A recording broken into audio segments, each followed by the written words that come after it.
Parachat Hashavua, Miketz. Alors, je rappelle la paracha et après, on attaque. Yosef, ça fait maintenant 2 ans, non, ça fait, 12 ans qu'il est en prison. Hachem lui a rajouté 2 ans à cause de ce qui s'est passé la semaine dernière quand il a fait confiance au Sarah Mashkim.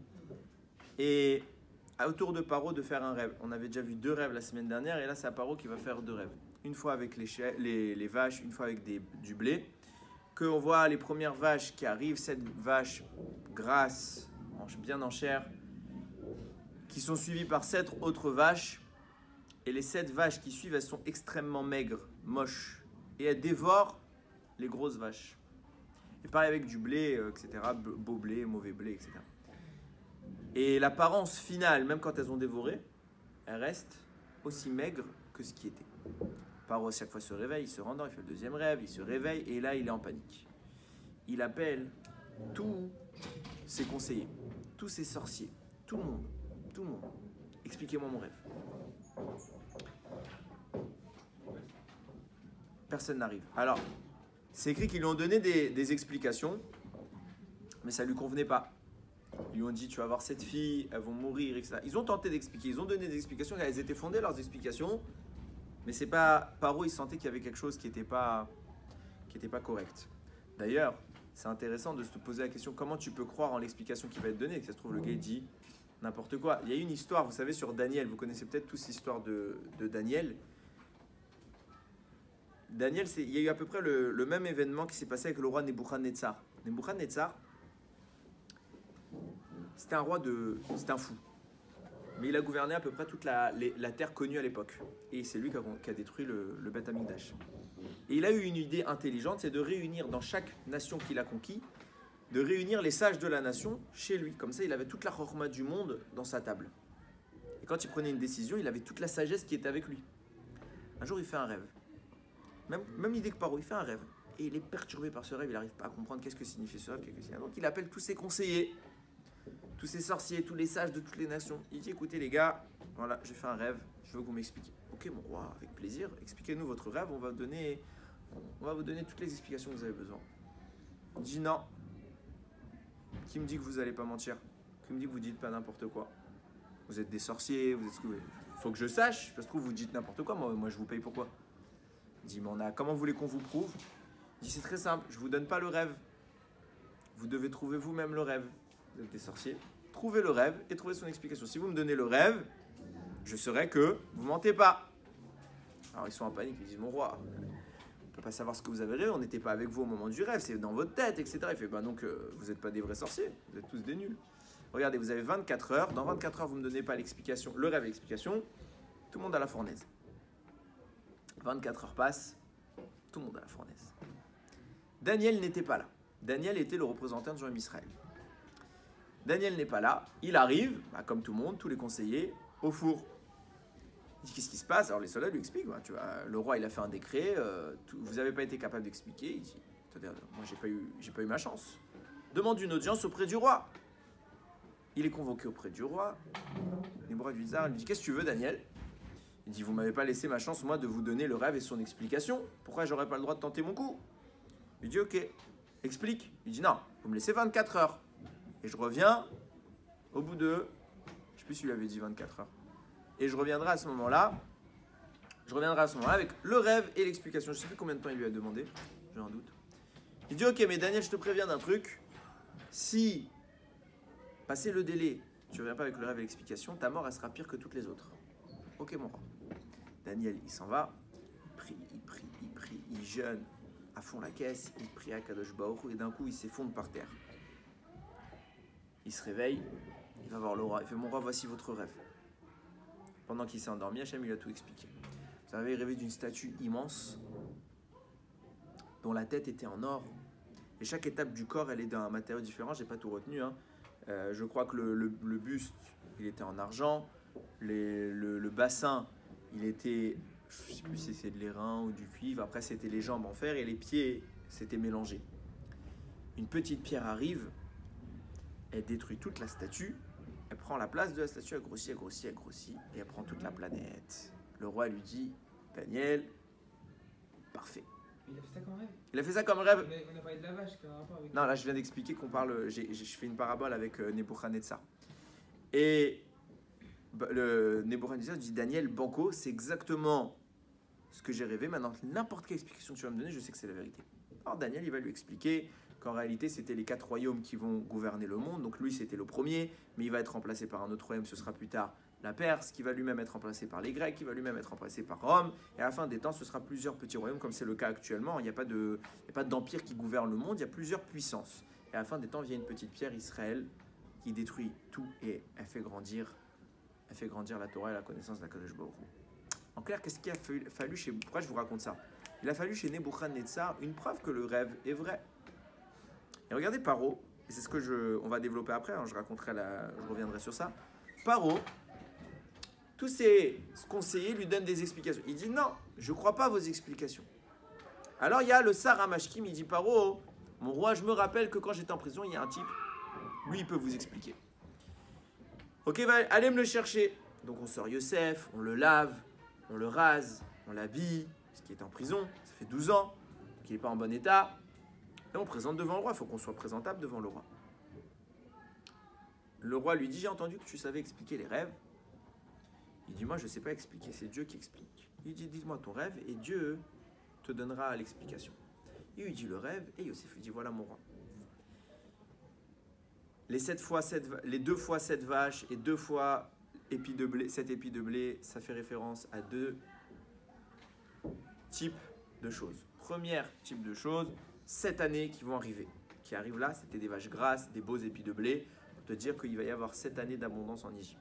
Abondance énorme. Mais tout de suite après, il y a les vaches maigres, il y a les mauvais épis de blé qui arrivent. Et ils font disparaître les précédents. Et il n'y a plus de traces. Pourquoi? Parce que ça, c'est 7 années de famine qui vont être tellement graves qu'on va oublier les 7 années d'abondance. Et pourquoi 2 rêves? Pour te dire que c'est très rapide, ça arrive très très vite tout ça. Donc les années d'abondance, ça va commencer maintenant. Alors maintenant, je te donne un conseil, mon roi. Ne sois pas bête, ne fais pas les choses bêtement. Nomme un homme qui va être chargé de faire des récoltes, des réserves pour pouvoir survivre aux 7 années atroces de famine qui arrivent. Et là, Paro, il écoute. Il dit Achareodia Elokim et Kolzot en chacham venavon kamocha. Après que Dieu t'ait fait savoir tout ça, il n'y a pas d'homme aussi sage que toi. Et il le nomme vice-roi. Là, il a cru. Pourquoi il a cru? C'était logique, mais les autres explications, t'inquiète pas qu'elles étaient logiques. Donc déjà, pourquoi il a cru? On reviendra sur ça, c'est le sujet du Dvar Torah. Bon, il est... Ouais. Une question, par exemple, quand vous avez dit tout à l'heure avec Nebuchadnezzar et Daniel. Ça, en fait, Daniel il aurait pu savoir c'était quoi, mais lui donner une fausse explication. Il aurait pu lui donner une fausse explication, mais lui, il n'avait aucun intérêt. T'as vu l'explication qu'il lui a donnée? Il a donné une explication qui est en train de lui dire un jour, en fait, tu as pris la place de Dieu, parce que tu es le roi du monde actuellement, mais un jour, Dieu reprendra sa place. Et c'est nous, Israël, qui sommes cette place. C'est de la chutzpah, si c'est faux. Il provoque le roi comme ça. Si tu mens au roi, un roi qui est capable de tuer des conseillers en un claquement de doigts, ok, t'as vu, il les a tous jetés à la fenêtre. Tu veux mentir au roi, dis-lui des beaux trucs. Dis-lui, mon roi, ça veut dire vous êtes le meilleur, le plus beau, le plus gentil, etc. Et c'est pas ce qu'il a dit, Daniel. Là, il est clair. Il n'annonce pas des bêtises. D'autant que il a prouvé que ce qu'il disait. Même Yosef. Yosef, c'est dangereux ce qu'il dit. Si ça s'annonce pas, si ce qu'il a dit, c'est faux. Les 7 années, il a dit ça arrive tout de suite là. C'est pour ça qu'il y a eu 2 rêves, ok? Les 7 années d'abondance, ça vont commencer tout de suite. Si ça marche pas, donc Yosef est un menteur. Donc Yosef c'est un charlatan, c'est ce que tu veux. Donc c'est des risques qui sont pris. Donc encore Yosef c'est vérifiable. Alors que Nebuchadnezzar, il pouvait pas vérifier de son vivant. C'est beaucoup. On a vérifié aujourd'hui, on a vu que c'était vrai. C'était encore plus dur à croire. Mais lui, il lui a donné carrément le rêve. Et vous allez voir que Yosef, il va faire un truc pareil. On y revient dans 5 minutes. Hein. Juste j'avance sur la paracha. Yosef devient vice-roi, on le fait passer dans tout le pays, on lui donne Asnat comme femme, la fille de Potiphar, et voilà que Yosef, il va commencer à engranger une tonne de nourriture. Je ne vais pas raconter dans l'ordre de la paracha, je vais raconter dans la chronologie. Hein. Okay? Yosef, il commence à engranger une tonne de nourriture. Au point qu'il s'est passé quelque chose d'important, c'est que tout le monde va faire pareil que Yosef. Il faut tous faire des réserves. D'accord, c'est logique. Sauf qu'au bout fin des 7 années d'abondance, toutes les réserves des autres, elles ont pourri. Le seul stock qui est resté, c'est celui de Yosef. Et il avait des quantités faramineuses. Alors tout le monde vient voir Yosef, vient voir le roi. Mon roi, donne-nous à manger, on n'a plus de quoi manger. Il dit, ah, c'est Yosef qui gère, vous allez le voir. Ah, c'est Yosef qui gère, ok, Yosef donne à manger. Je fais, bah vous payez. Donc ouais, je vais vous offrir un cadeau à manger, vous voulez. Mais Yosef, il prend pas pour lui l'argent, il prend pour le roi, puisqu'il est, le numéro 2. Donc il fait payer. Il leur a pris tout leur argent. Après ils reviennent. On n'a plus de quoi manger, donne-nous à manger, on n'a plus d'argent. Il fait, vendez-moi vos terres. Il leur a pris leurs terres. Ils sont revenus après, 7 ans. Bon, ça faisait que 2 ans pour le coup. Mais ils sont revenus après, donne-nous à manger. Il fait, vous payez. On n'a plus d'argent. Ben, des terrains. On n'a plus de terrain. Vendez-vous en esclaves. Ils se sont tous vendus en esclaves. Pourquoi? Pour que quand nous, on deviendra des esclaves, ça leur rabaisse un peu leur gava de dire vous êtes que des esclaves. Je vous rappelle que vous aussi, vous êtes des esclaves. Par eux, vous êtes tous acquis, vous êtes tous des esclaves de porc. Bon. En Israël, la famine elle commence à se faire sentir. Ça s'appelait Canaan à l'époque. Il n'y a qu'un homme qui n'est pas atteint par la famine, c'est Yaakov. Mais Yaakov, Rashi rapporte qu'il n'a pas voulu attirer le Haïnara, que tout le monde va dire, ah t'as vu, chez lui il y a à manger, nanana, nanana. Alors il a fait le jeu. Il a joué le jeu. Il a dit aux Bnei Israël, à ses enfants, allez m'acheter du blé en Égypte. Mais par contre, rentrez pas tous ensemble dans le pays. Ils étaient très beaux, les enfants de Yaakov. Je veux pas qu'on vous regarde, Haïnara, etc. Chacun rentrait dans des endroits, essayez de vous faire discret. Donc ils sont tous rentrés dans des portes différentes. Manque de peau, le patron de l'Égypte, c'est qui? C'est Yosef, donc lui il les reconnaît direct. Il regarde par où ils sont venus, il dit, pourquoi vous êtes rentrés par des portes différentes? Si vous êtes ensemble, vous rentrez par la même porte. Pourquoi vous êtes rentrés par tous les 10 coins, 10 portes différentes? Vous voulez quoi? Vous voulez repérer les failles de mon pays? Vous êtes des espions. Non mon roi, on n'est pas des espions. Yosef, ils n'ont pas reconnu Yosef. Yosef, il va faire en sorte qu'ils ne le reconnaissent pas. Vous êtes des espions. Ils lui disent, non mon roi, on n'est pas des espions, on est tous des frères. Voilà, il y a notre père, il est resté avec le petit frère qui est encore là, c'est Binyamin. On est venu acheter à manger, etc. Il fait, vous avez un père, comment il va? Parce que Yosef, il veut savoir comment va son père. Il s'intéresse à Yosef, à Yaakov, il s'intéresse à Binyamin, c'est son frère aussi, il veut savoir si tout se passe bien. Donc il pose des questions, qui fait, non, vous êtes des espions. Je vous crois pas. Il lui dit, comment on peut te prouver? Très bien, vous voulez me prouver, amenez-moi Binyamin. Le seul que Yaakov ne veut vraiment pas qu'il descende en Égypte, il a déjà perdu son fils Yosef. Alors ils lui disent, non mais ça va, amenez-moi Binyamin, sinon je vous accuse d'espionnage, et je vais, pour vous forcer à amener Binyamin, je garde un d'entre vous en otage. Il prend qui? Shimon. Pourquoi Shimon? Parce que Shimon et Lévi ensemble, ils ont détruit déjà une ville entière. Alors, il dit, si on les laisse les deux ensemble, dangereux pour nous. Ok, il prend Shimon et les frères ils repartent. Retour en Israël, Yaakov il apprend que Shimon il est en prison, il dit encore vous me faites des tsarot, encore vous me faites des problèmes, déjà j'ai plus Yosef, vous m'avez enlevé Shimon, et en plus vous voulez me prendre Binyamin, qui me dit qu'il va revenir, je refuse. Ils insistent, je refuse, tant pis. Le stock de blé s'écoule, ils sont obligés de retourner en Égypte. Et là il y a Yehuda, il dit à son père, papa, si on retourne en Égypte, on n'a pas Binyamin, on est mort. Il y a seule solution, c'est Binyamin. Je me porte garant de te ramener Binyamin. Il dit ok, prends Binyamin. Ils arrivent avec Binyamin, Yosef les voit. Il dit ah, bah, Hachem, vous n'avez pas menti. Kol hakavod. Ok, venez avec moi. Il les accueille dans son palais. Il les installe et il va faire un truc, il va les surprendre. Il va les asseoir en fonction de leur mère, chaque groupe différent, donc les enfants de Léa d'un côté, les enfants de Zilpa et de Bilha d'un autre côté, il va les asseoir par ordre de grandeur. Il faisait semblant de regarder dans sa coupe, les Armas c'était un devin, et eux ils vont tous se dire mais comment il peut avoir autant d'informations sur nous? Ils vont commencer à... Et il assoit qui? Binyamin à côté de lui, parce que Binyamin c'est son frère, donc il doit les fils de Rachel ensemble.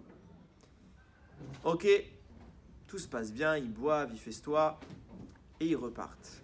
Il leur donne le blé, et il dit à son serviteur, va cacher ma coupe là, avec laquelle je fais le devin, va la cacher dans le sac du petit, de Binyamin. Ok, ils s'en vont. Les frères ils sont soulagés, ils ont récupéré Shimon. Et là, l'armée elle les rattrape. Et elle trouve quoi dans le sac de Binyamin? Elle dit, vous avez volé à mon roi? Non, non, on n'a rien volé. Ils ont vérifié tous les sacs. Le dernier qu'ils ont vérifié, c'est Binyamin. Il y a quoi dans le sac? Il y a la coupe. Vous êtes des voleurs. Les frères disent, ah, Il a raison. Qu'est-ce qu'on va dire? Binyamin, c'est un voleur. Alors on va tous aller maintenant, ils vont devant le roi. Ils disent, t'as raison, Yehuda dit, t'as raison, mon roi, prends-nous en esclaves, on a volé.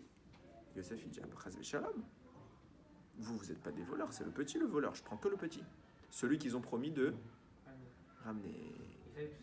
Lui, il faisait exprès. Pourquoi il a fait ça? Parce qu'il voulait voir s'il regrettait la faute de l'avoir vendu lui-même. Est-ce qu'ils regrettent leur avéra? Ils veulent voir, ils veulent les remettre dans la même situation. Est-ce qu'ils sont prêts à se sacrifier pour Binyamin ou pas? Fin de la paracha. La suite, c'est la semaine prochaine.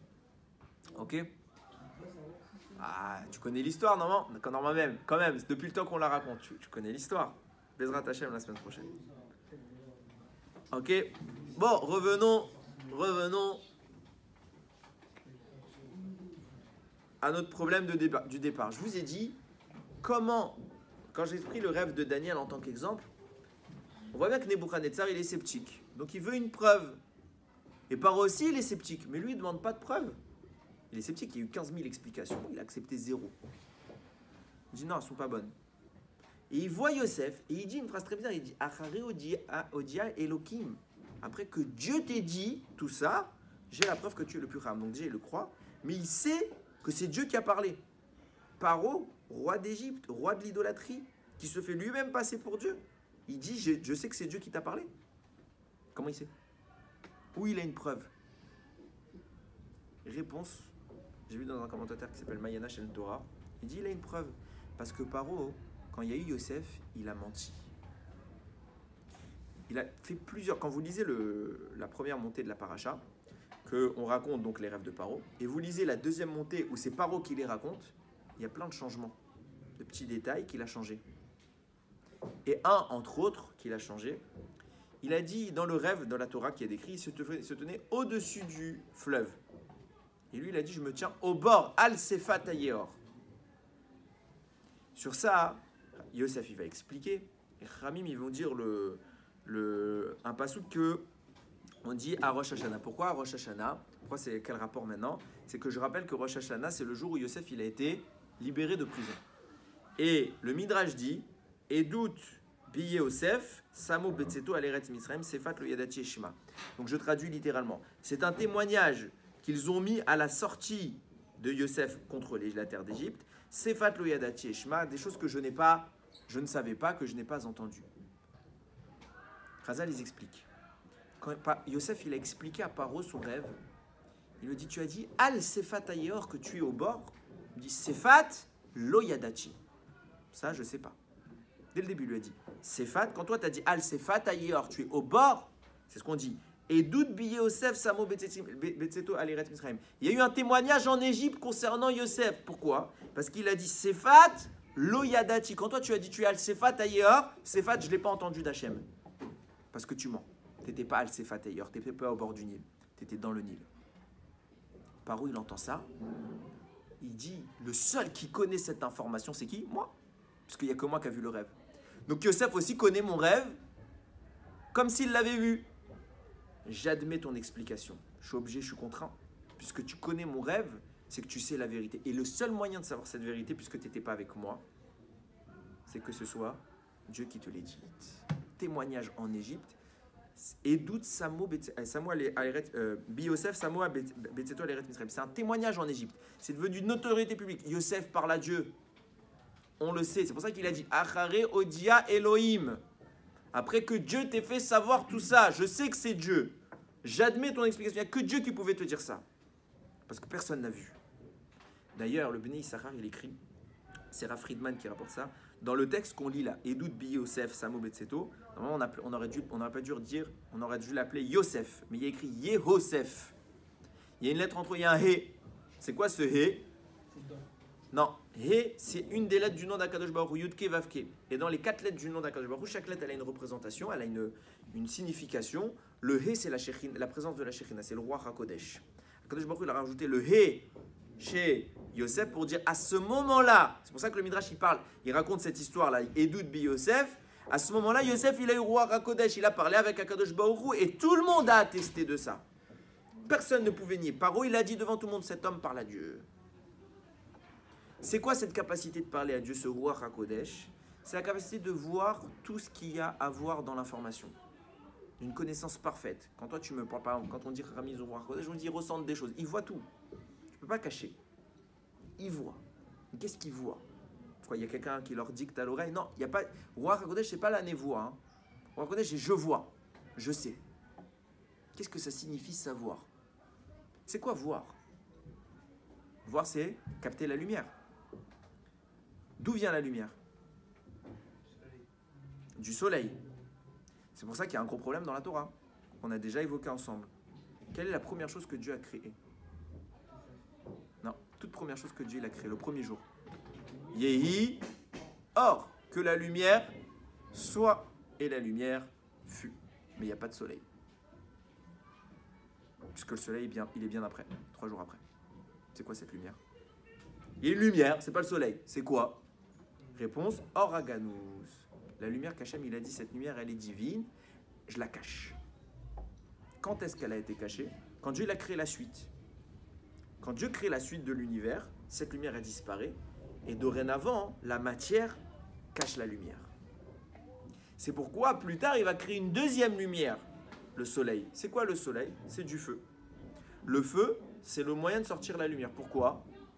Parce que comme je viens d'expliquer que la matière est ce qui cache la lumière, alors il faut détruire cette matière pour en extraire l'énergie et la lumière. Comment le feu fonctionne? Il brûle, il consume, il détruit. En détruisant, il permet d'extraire la lumière. Mais il y a une nuance. Cette lumière dont je vous parle, elle est passagère. Dès que c'est fini, dès qu'il n'y a plus rien à consumer, plus de lumière. On est d'accord?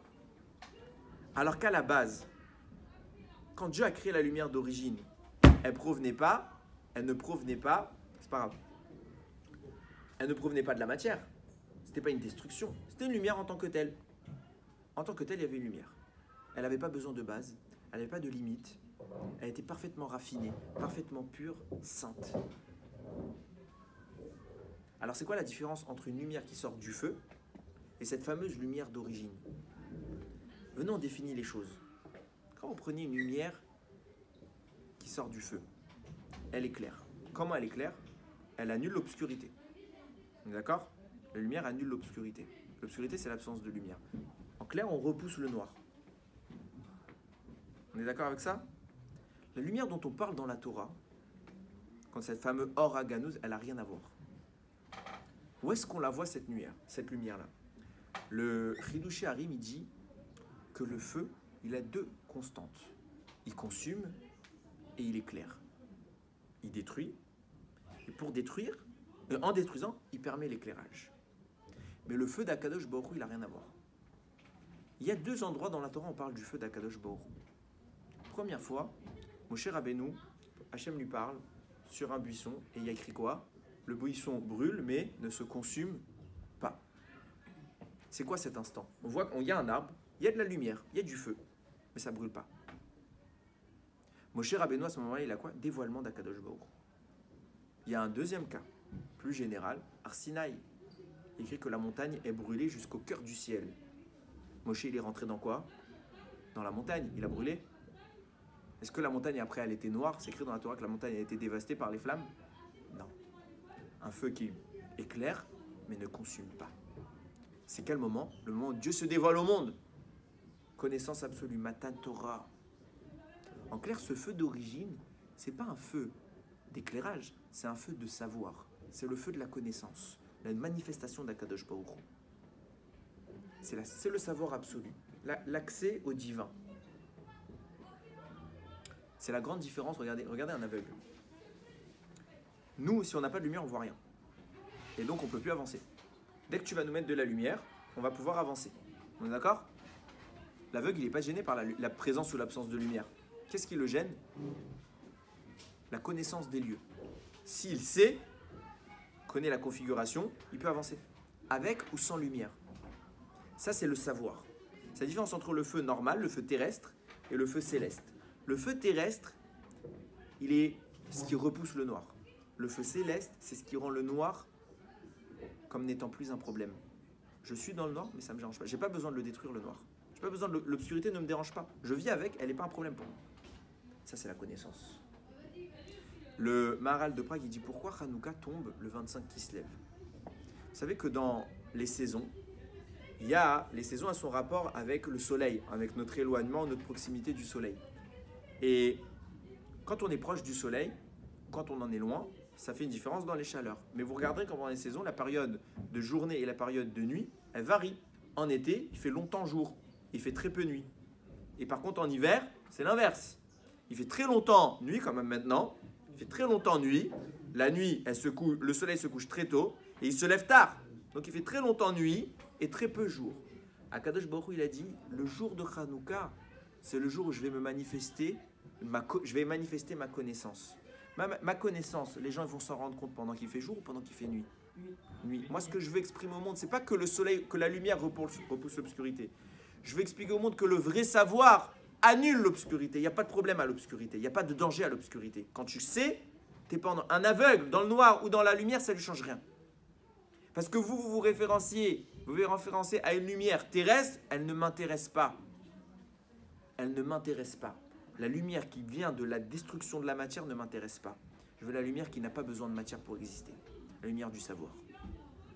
Et ça, je le fais pendant qu'il fait nuit.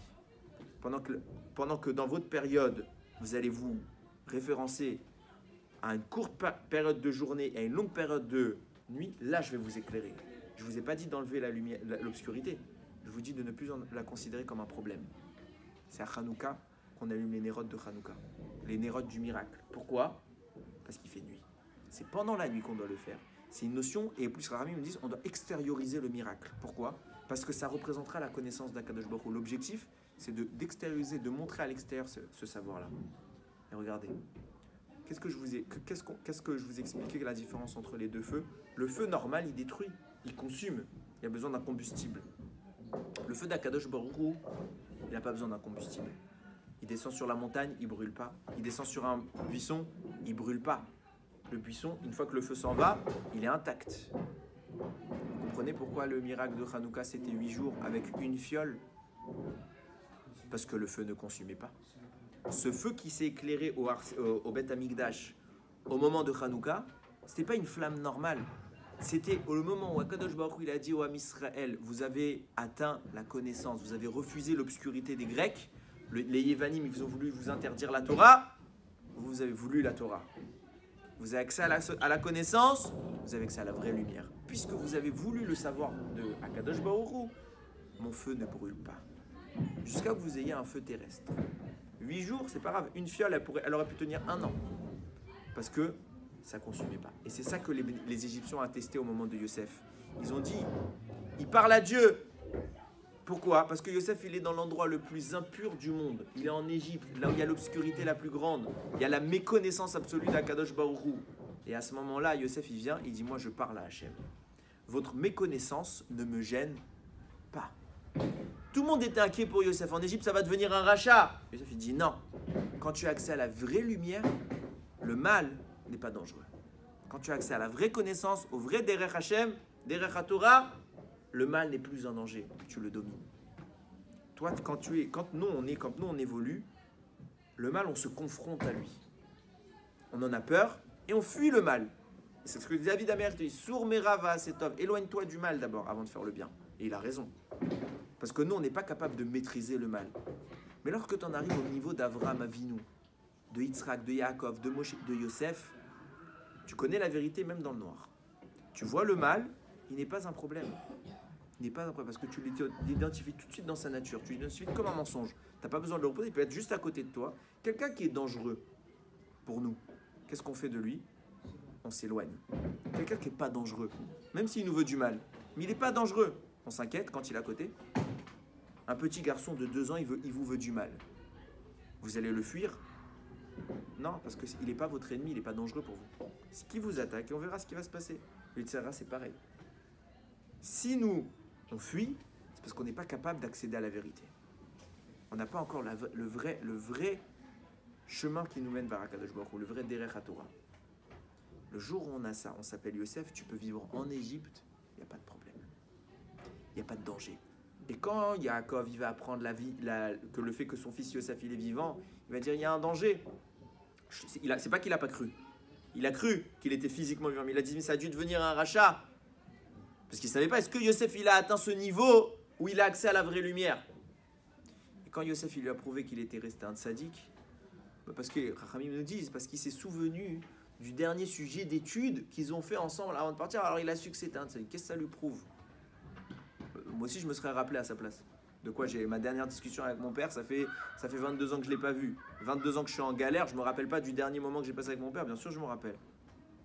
Alors quoi, qu'est-ce qui a convaincu Yaakov? Ce que Yaakov il a convaincu, c'est le fait que Yosef il lui a dit papa, j'ai rien oublié, pas de notre discussion, de notre Torah. J'ai gardé la Torah. Yaakov il a dit s'il a la Torah, il a le vrai chemin, il a la vérité, même dans le noir, il voit. Même dans le noir, même dans l'obscurité, même dans le Yetzer Hara, il restera un tzaddik. Tant qu'on a la Torah, on peut être des tzaddikim, quelle que soit la confrontation qu'on a.